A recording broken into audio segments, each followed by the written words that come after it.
এই যে অভ্যুত্থানের মধ্যে রাজনৈতিক আকাঙ্ক্ষা কি শুধু পুরুষদের, শুধু ছেলেদেরই তৈরি হয়েছে, নারীদের কি তৈরি হয় নাই? নারীদের জন্য যে এই কয়েকটা soft power, soft profession, doctor, banker, engineer, pilot, even বৈজ্ঞানিকও হতে পারবে, কিন্তু রাজনীতিতে না। কিন্তু যদি রাজনীতিতে যায় সেখানে একটা শুধু নারীর অধিকার নিয়ে কথা বলবে, নারীর ক্ষমতায়ন নিয়ে, এই একটা ফ্রেমওয়ার্কের মধ্যে কথা বলবে।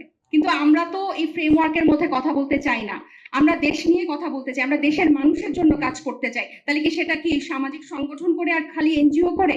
কেন আমরা রাজনীতি করে দেশের মানুষে, কেন আমরা ব্যালট যুদ্ধে, আইনসভায় যে আমরা কেন আমাদের বক্তব্য দিতে পারবো না? কেন আমরা দেশের মানুষের পক্ষে কথা বলতে পারবো না? এই যে নাকি পুরুষদের এখানে তো বেশি শক্তি লাগে না, যে অনেক শক্তিশালী হতে হবে, সেই একই মেধা মঙ্গল গ্রহ থেকে তো আসে না। সে এই রাজনৈতিক চিন্তা, রাজনৈতিক শিক্ষাগুলো তো মঙ্গল গ্রহ, একই তো জিনিস। তাহলে কেন নারীরা পারবে না? কারণ এই দেখেন, এত বড় বড় রাজনৈতিক দলগুলোর দিকে যদি আপনারা তাকান, সেখানে কি আপনারা নারী নেতৃত্ব দেখতে পান?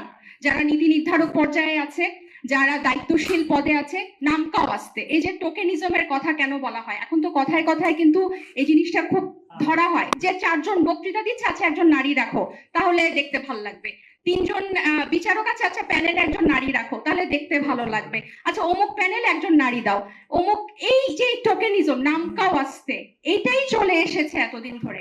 এই যে সংরক্ষিত নারী আসনের কথা শুরুতে একজন আমার সহবক্তা বললেন, 1986-এ জয় জয় ম্যাগাজিনে একটা নিউজ এসেছিল যে সংসদের শোভা 30 সেট অলংকার।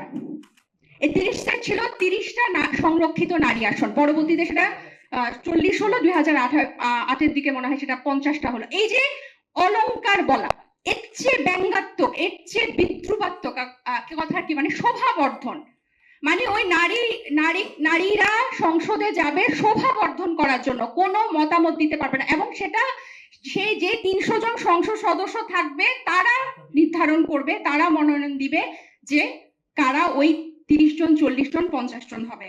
আমি সাধুবাদ জানাই আমাদের সংবিধান সংস্কার কমিশন যে প্রস্তাব দিয়েছে, এবং নির্বাচন ব্যবস্থা সংস্কার কমিশনও প্রস্তাব দিয়েছে এই আসনটা 100-তে উন্নীত করার জন্য, এবং এই প্রথমবারের মতো সরাসরি ভোটে নির্বাচনের জন্য তারা প্রস্তাব করেছে। আমি অত্যন্ত সাধুবাদ জানাই এটাকে।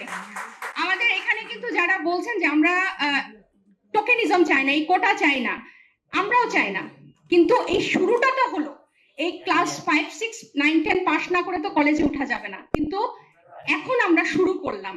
এই আমরা চাই দুইটা পদ্ধতিতে সংবিধান সংস্কার এবং নির্বাচন ব্যবস্থা সংস্কারের কমিশনের প্রস্তাবের মধ্যে কিভাবে ভোট হবে এটা নিয়ে একটু দ্বিমত আছে। আমরা আশা করছি ওনারা একটা মতে পৌঁছাবেন এবং এটা বাস্তবায়ন করবেন।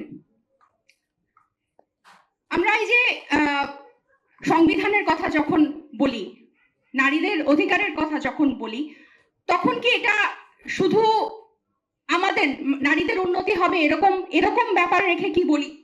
আমরা কিন্তু বলি যে দেশের মানুষের কথার জন্য বলি। আপনারা দেখেন রাজনৈতিক দলগুলোতে সেই পুরনো মুখ, সেই পুরনো নারীরা, তারা কিন্তু কোনো নতুন নারী নেতৃত্ব তারা উপহার দিতে পারে না। আর এদিকে আপনারা দেখেন এই গণ অভ্যুত্থানের পরে জাতীয় নাগরিক কমিটি এবং বৈষম্য বিরোধী আন্দোলন, এই প্রথমবারের মতো আমার মনে হয় বাংলাদেশে এক ঝাঁক ইয়াং উইমেন লিডার একসাথে বাংলাদেশ উপহার পেতে যাচ্ছে। এবং আপনারা দেখেন তারা অভ্যুত্থানের পরে কিন্তু এখানে কোনো নারী বসে নাই, ঢাকার বাইরে সমাবেশ করছে। যে কখনো রাজনৈতিক বক্তব্য দেয় নাই সেও রাজনৈতিক বক্তব্য দিচ্ছে, যে কখনো ছাত্র রাজনীতি করে নাই সেও তার রাজনৈতিক আকাঙ্ক্ষা পূরণ করার জন্য, দেশের মানুষের জন্য কাজ করার জন্য তার কমফোর্ট জোন থেকে বের হচ্ছে। এখানে কিন্তু ছাত্র রাজনীতি করা, ইউনিভার্সিটিতে রাজনীতি করা অনেকে আছে, কিন্তু আমি কিন্তু কখনো ছাত্র রাজনীতি করি না, এবং আমার মতো বিভিন্ন পেশা থেকে, সিভিল প্ল্যাটফর্ম থেকে কিন্তু এখানে যুক্ত হয়েছে, এবং জাতীয় নাগরিক কমিটি সেই সুযোগটা করে দিয়েছে। আমরা যখন নতুন রাজনৈতিক বন্দোবস্তের কথা বলি, আমার মনে হয় জাতীয় নাগরিক কমিটি সেই প্র্যাকটিস অলরেডি শুরু করে দিয়েছে। আমরা অলরেডি নতুন রাজনৈতিক বন্দোবস্তের চর্চা করছি, এবং আপনারা সবাই জানেন সামনে রাজনৈতিক দল আসছে।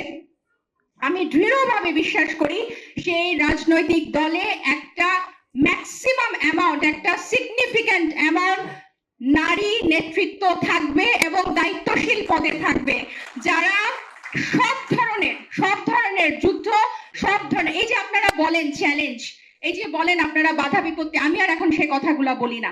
যে নারী ঘর সংসার সব সামলায় তারপর দেশের জন্য কাজ করতে যায়, তাকে তো সবার আগে সুযোগ করে দেওয়া দরকার।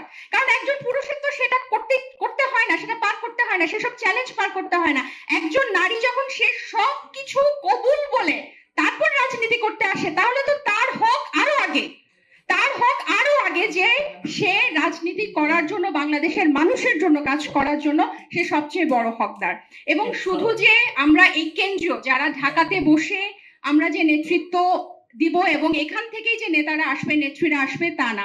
আপনারা জানেন এই যে নীলা আফরোজ, ও চট্টগ্রামে একটা জায়গায় বক্তৃতা দিচ্ছিল এবং বক্তৃতাটা আমাদের চোখে পড়ে যে সে খুঁজে পাচ্ছে না কিভাবে সে সংযুক্ত হবে। আমরা কিন্তু তাকে ডেকে নিয়েছি। আমরা হয়তো যোগ্য না হতে পারি, কিন্তু আমরা সেই যে যোগ্য তাকে অবশ্যই আমরা তার কৃতিত্বটা দিব, তার ভাগটা দিব। এই একটা আকাঙ্ক্ষা নিয়েই কিন্তু আমরা আজকে এখানে এসেছি।